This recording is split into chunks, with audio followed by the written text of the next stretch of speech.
kebutuhan gizi selama hamil, kebutuhan gizi anak kurang tercukupi, ya. Ini sudah lahir nih. Ini sudah lahir 730 hari. 0 sampai 2 tahun itu sangat penting. Itulah dikatakan masa keemasan. Ya, window of opportunity. Jendela kesempatan bagi kita seorang ibu untuk menjaga anak, merawat anak secara baik-baik dari sekarang. Yang namanya jendela keemasan itu, jendela kesempatan itu tak lama-lama aja. Makanya 1000 HPK, 1000 hari kita punya kesempatan.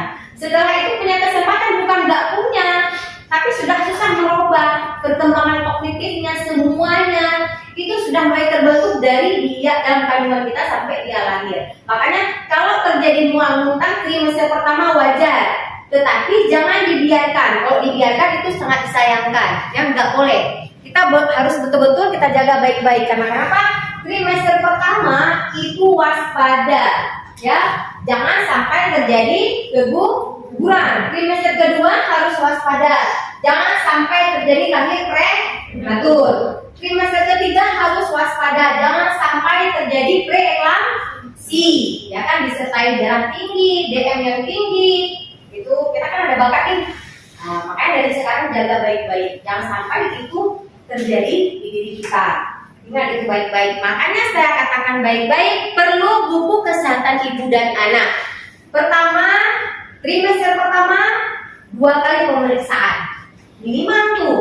Trimester kedua 1 kali, trimester ketiga 3 kali pemeriksaan.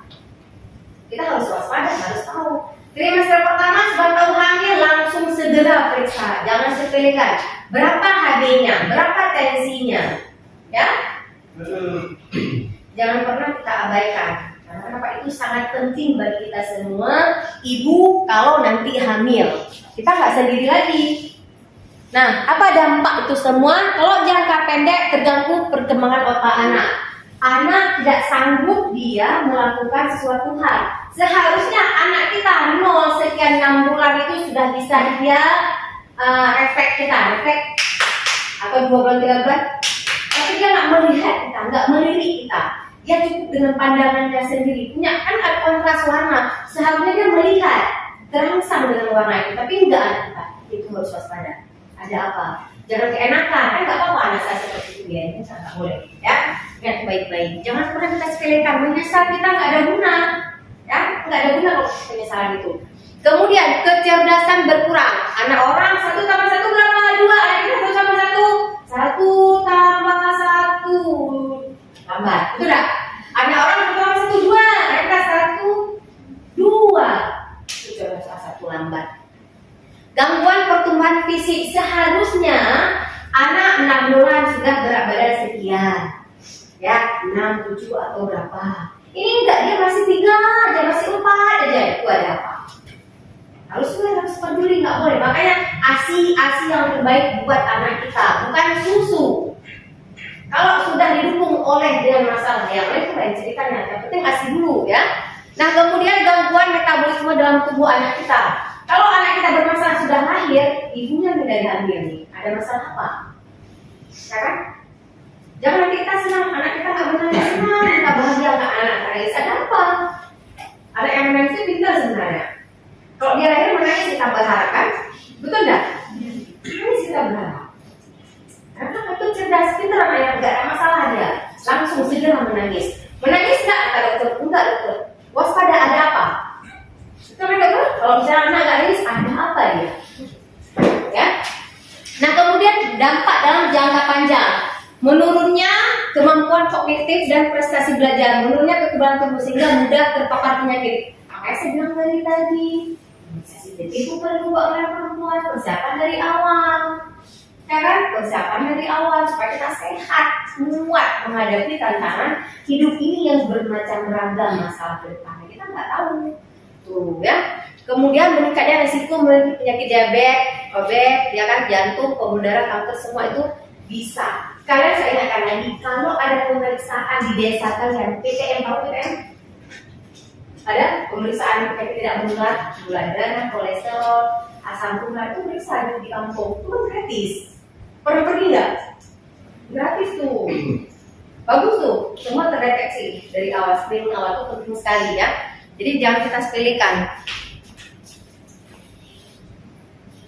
Nah, ini dia pencegahannya: memenuhi kebutuhan gizi sejak remaja hamil, beri ASI sampai bayi berusia 6 bulan, dampingi ASI eksklusif dengan MPASI sehat, pantau, selalu menjaga kebersihan. Kalau kita sajikan makanan untuk anak kita MPASI, perhatikan baik-baik ya.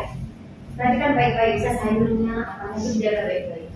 Sekarang kan telur yang kecil di sayur-sayur tuh bisa berkembang biak dari situ. Kita udah asal-asalan yang kita sajikan ke anak kita. Kenapa? Sama anak saya nggak naik-naik. Padahal saya yang pencernaan dia. Sajikan yang benar buat anak kita, yang sehat, yang bersih. Ya, jangan ini nanti. Karena ini bisa berdampak semua nih untuk anak kita.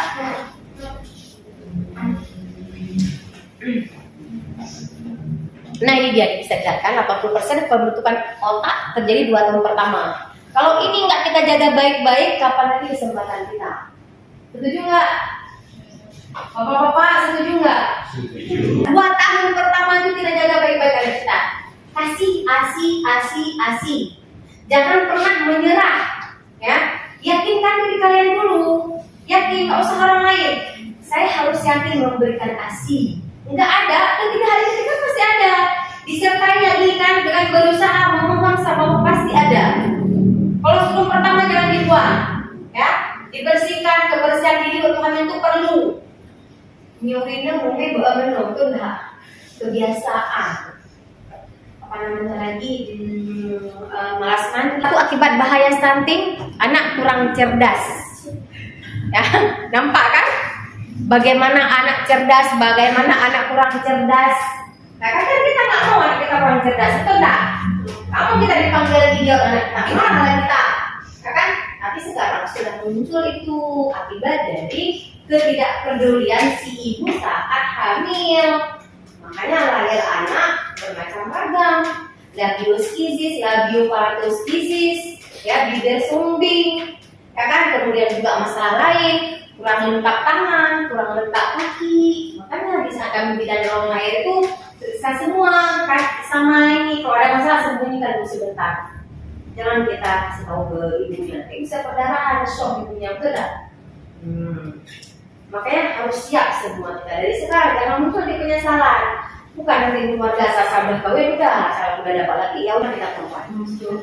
Menyusui, hamil, melahirkan. Tapi kan sekarang enteng-enteng aja. Jangan sampai terjadi ibu postpartum blues, ibu stres.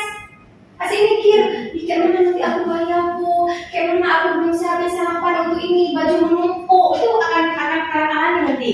Bagaimana pilih, nggak usah peduli, libatkan suami. Mau bapak-bapak? Yang terindah adalah yang di samping kita saat ini, bukan yang terindah itu yang sudah berlalu. Jangan sampai pas sudah berkeluarga, si perempuan nanti ala anda itu tahu kehidupannya lebih baik daripada pacarku dulu, daripada sekarang.